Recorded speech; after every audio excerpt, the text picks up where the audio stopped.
Okay, all right.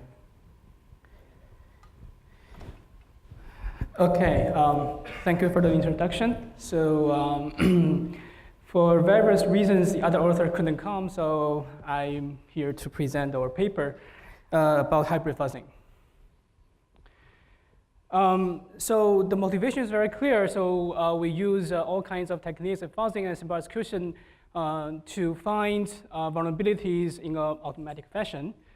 So fuzzing, we know, is very efficient, very scalable, can deal with real-world, large, complex programs. The cons is that it's hard to generate a satisfying input for specific conditions. On the other hand, concolic execution or simple execution can be very good in generating concrete input for specific conditions. However, it suffers from past exclusion, and it's also very heavyweight compared to fuzzing. And very naturally, it's a good idea to combine these two approaches in certain way, okay, so that we can kind of get the best of both worlds. So then we look at literature, the recent development of this space. So the first approach we notice is we call it the demand launch, okay? So there are two examples. One is Driller, which is published in NDSS like 2016, and which is, I just checked today, it got 220 citations, really highly cited paper, okay? And the other one is hybrid concolic testing, okay? So somehow follow the similar idea. So the idea is that we let fuzzing to take the major lead, and then when the fuzzer gets stuck, and then we switch to concolic execution, so that to solve hopefully the concolic execution can solve the specific branches to kind of break through a particular region so that fuzzer can take over. So more specifically, I think there are three assumptions, okay? First, when fuzzer is not in a non-stuck state, which means fuzzer is making progress, we don't need a concolic execution. And second, there is a clear state, like stuck state, the fuzzer cannot make progress. And then third, when the fuzzer in the stuck state, concolic execution, is able to find and solve hard-to-solve conditions that block the fuzzer so that fuzzer can make a further progress. So we like to evaluate these assumptions. And the other approach, we realized that there's a paper, Best Paper Awards from ICSI 2018. We call it optimal strategy. So they take a Markov decision process with cost as a mathematical model to estimate the cost for fuzzing and the simple execution, so that at every state, every branch, you can make a decision whether you want to go with fuzzing or go with simple execution. So it sounds very, very nice idea. Of course, there's also some assumptions. For example, the estimate has to be accurate and also fast, and the decision making has to be lightweight too. So we like to evaluate these assumptions as well.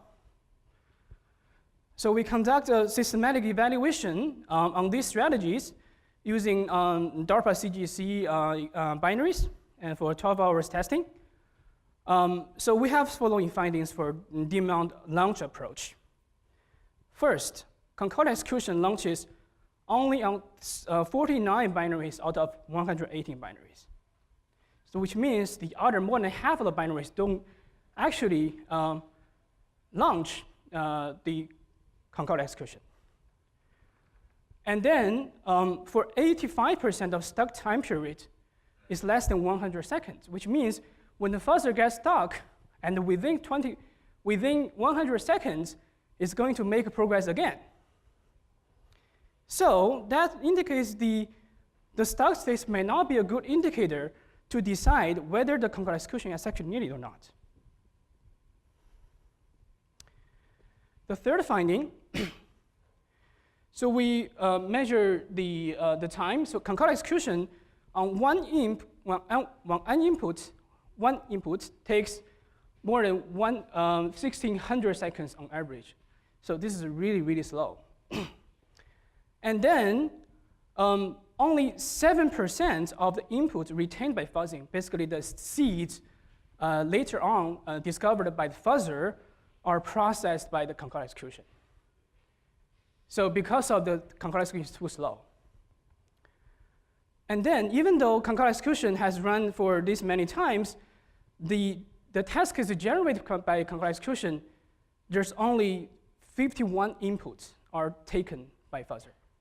So, which means concurrent execution spent long time to generate lots of possible test cases, but only very tiny percentage has been utilized by fuzzer. So in summary, we can see concurrent execution is too slow to process all inputs. And after concurrent execution generates a good input, fuzzer may already find one so that all these progress are discarded.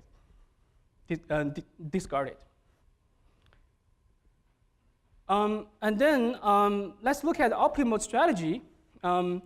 So we also implement this approach, and we conduct this evaluation. And the finding we have is that, can we see that? No? Okay, anyway. So we can see there's a large gap in terms of the throughputs. So you can see from the fuzzing side, the execution time per instance is really, really small. And the concurrent execution, it takes between 18 seconds to 3,600 seconds. However, this MDPC decision is several hundreds or 1,000 times slower than fuzzer. Okay, so as a result, it finds much fewer vulnerabilities than fuzzing.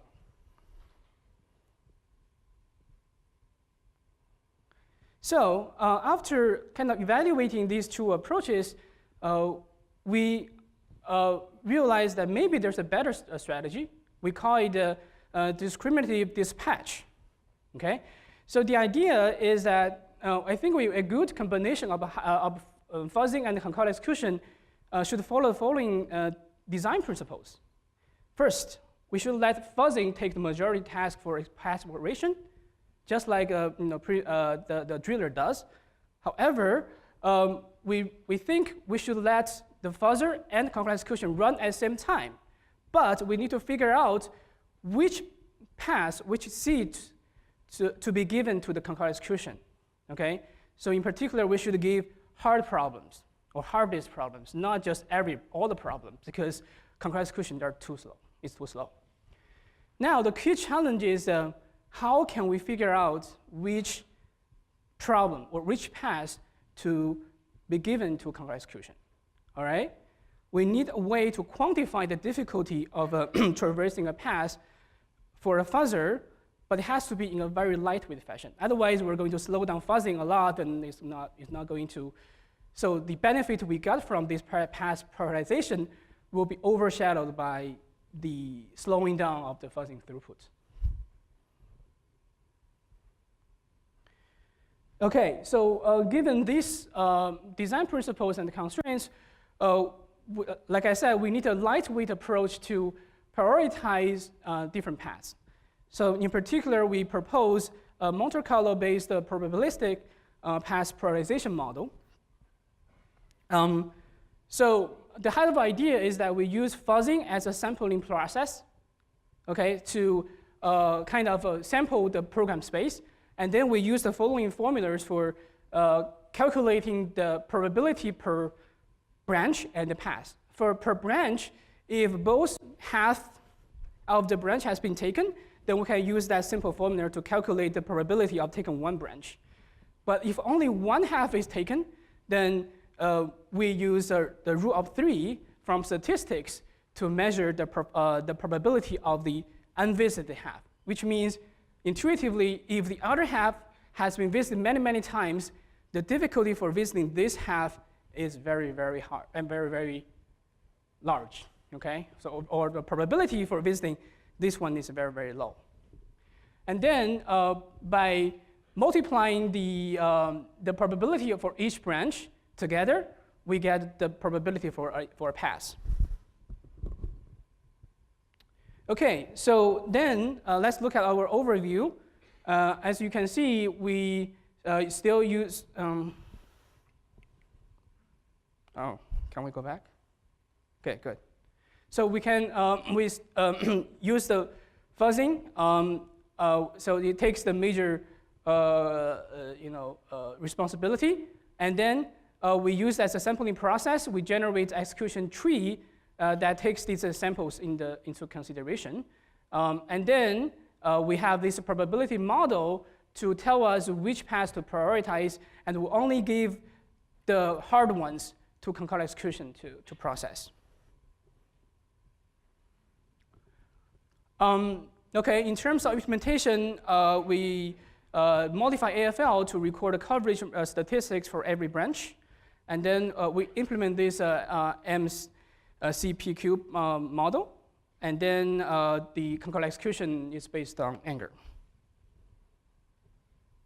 Okay, so in terms of evaluation, we use the following data set, CQE challenges, and the larva data set. And we have the following baseline techniques. First of all is AFL, pure fuzzing, okay?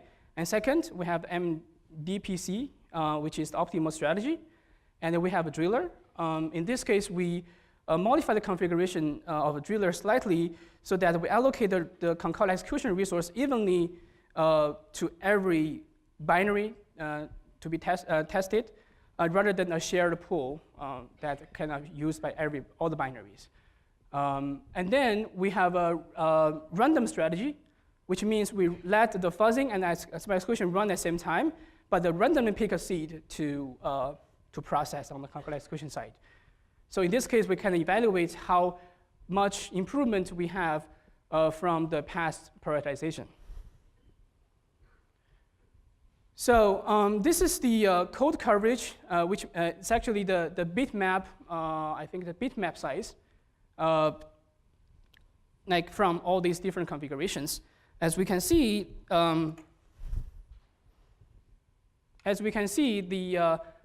MDPC is the lowest one because it has very low throughput. AFL is here, and driller is here. As we can see, driller does make improvements. However, random strategy can actually make even more contribution, okay, than driller. And with the path prioritization, we can make even more. So path prioritization does perform the best among all these configurations. We can also see the contribution of concurrent execution in this configuration. We call it the DigFuzz. Is much larger than those in driller.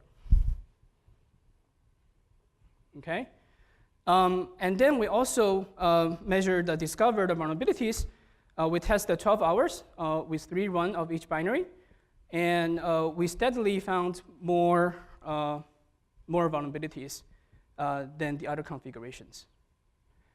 As you know, we spent 12 hours. We are going to can find among 77, 81, which driller paper reports around the same number, but takes longer time and with more resource.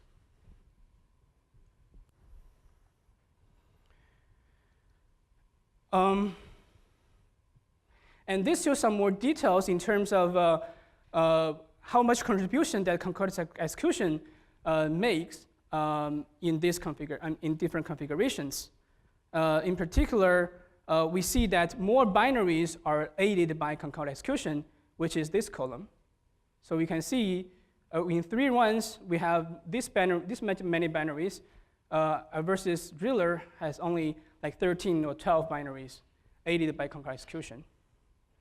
We also show the imported seeds that are generated from concurrent execution. As you can see, we have around 600 or 700 seeds imported by fuzzer, but in comparison in driller, it's only around 51 or 150. Then we also reported derived seeds further on made over concurrent execution. As we can see, we have also much larger number of derived seeds over driller.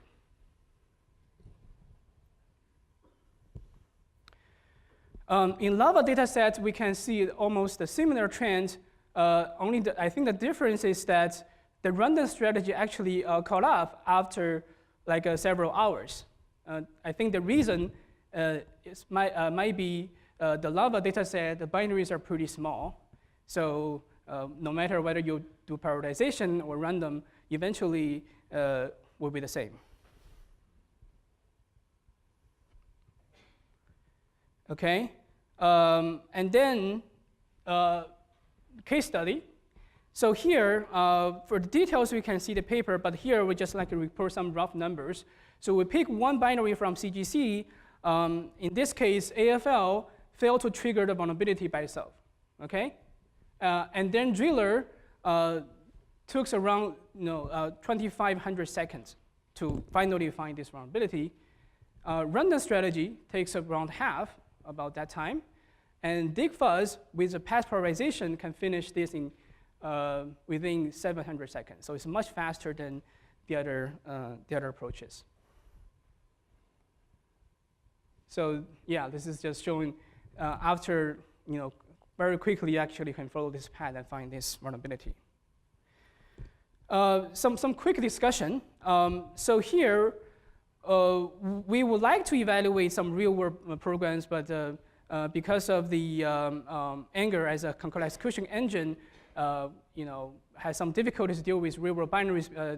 We have to write wrappers for the system calls, so we couldn't do it.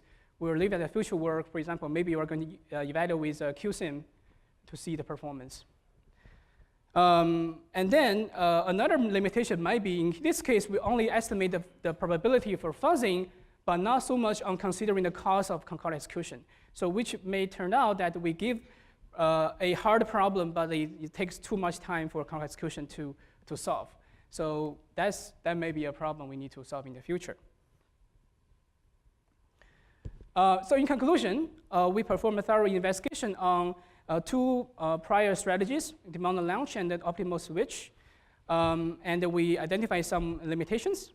And then we propose a discriminative dispatch strategy. In particular, we have a lightweight path prioritization model to kind of specify which path to be solved by concolic execution. And yeah, we have a prototype, DigFuzz, and we evaluate the system. That's it. Thank you.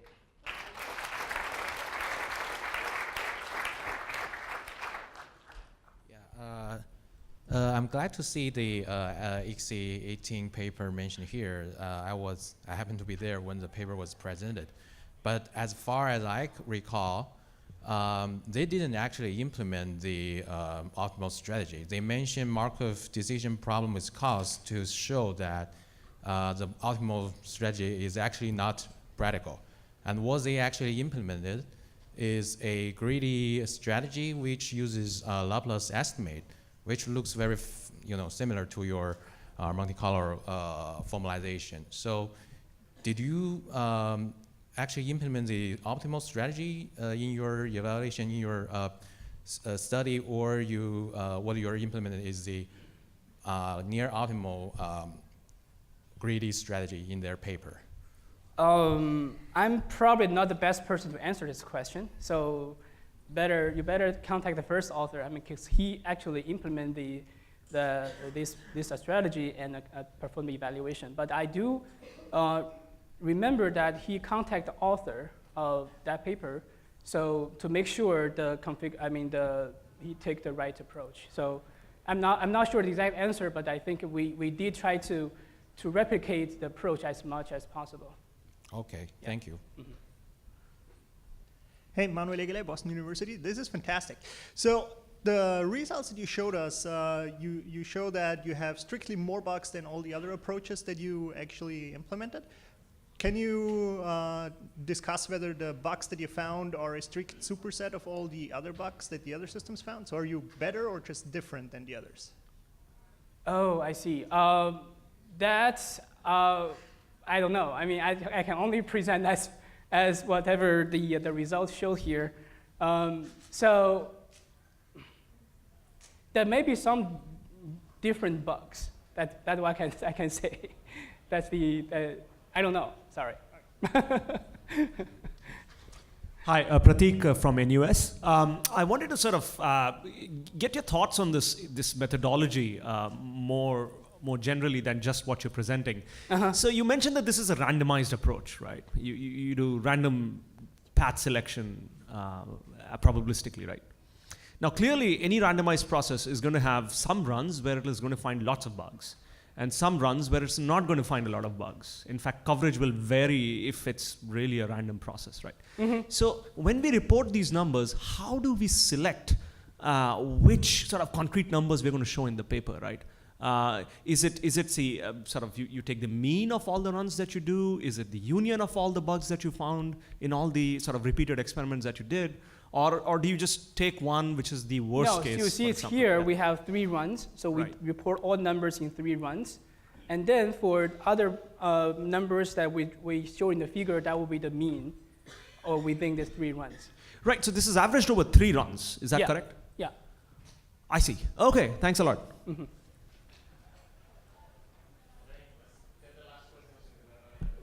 Hi, Roland from NUS. The random seems to do quite well, so that suggests that maybe parallelization can help, because parallelization and random go together. So suppose that our metric was, total wall clock time, not calls. So we can have a lot more calls now, right? But we just use the wall clock time as a metric. Then I suspect the random may do even better. I'm not sure what you mean by walkout time versus what time here? So you could use much more concolic with random on more calls now, and perhaps have some interaction with that with the AFL part. Well, I think I probably don't quite understand your question, but so here the idea is that we have limited resource for concolic execution, so we want to better utilize the resource. I'm suggesting that suppose we change the metric now to be wall clock time. And you can have many calls, right? So it's a different metric. Because what matters is wall clock time in some sense. If you have enough hardware resources. But that is oftentimes is not a valid assumption. We always have a limited resource for things, for the fuzzing or for some execution we do. Well, you look at Google, right? They run 10,000 calls in that kind of thing. So then wall clock time matters, right? Anyway, we can take offline. Yeah, if you have unlimited resource for symbolic execution, then of course you don't need to do this. Yeah.